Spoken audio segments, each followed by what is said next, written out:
और आगे बढ़ेंगे, आपको बता दें लोकसभा चुनाव के लिए बीजेपी अब अपनी पहली सूची के बाद दूसरी सूची उसने जारी कर दी है। बीजेपी की दूसरी जो लिस्ट है उसमें 72 नामों की घोषणा हुई है, जिसमें कई सीनियर नेताओं के नाम भी शामिल हैं। बीजेपी ने गुजरात, महाराष्ट्र, कर्नाटक, हिमाचल, दिल्ली और उत्तराखंड के लिए उम्मीदवारों के नाम का ऐलान किया। बीजेपी की दूसरे लिस्ट में सबसे बड़ा नाम जो है वो केंद्रीय मंत्री नितिन गडकरी का है। बीजेपी ने एक बार फिर उन्हें नागपुर से टिकट दिया है। इसके साथ ही पीयूष गोयल को मुंबई नॉर्थ से मैदान में उतारा गया है।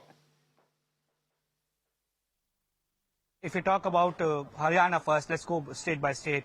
Manohar Lal Khattar, who resigned as the Chief Minister of Haryana yesterday, he has been fielded from Karnal, and it's a big name that has come up. Sunita Duggal, who has been very vocal when it comes to the Sandesh Khaili violence, she was a part of team of the BJP who went over there as the fact-finding team. She has also been replaced. Now, big surprises have come from Delhi. Now, for benefit of viewers, 6 out of 7 MPs in Delhi, sitting MPs in Delhi.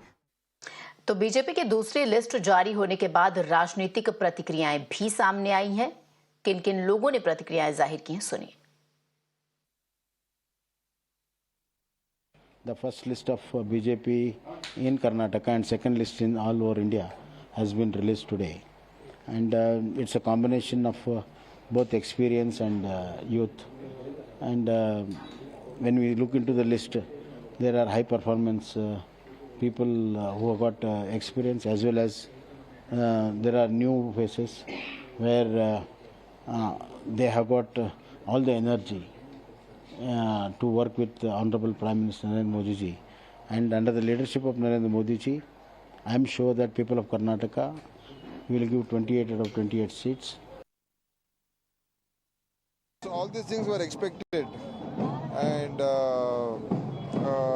what has happened, I think, is what we've been all speculating. Speculation is going on. So it is left to them to go nominate whoever they want to.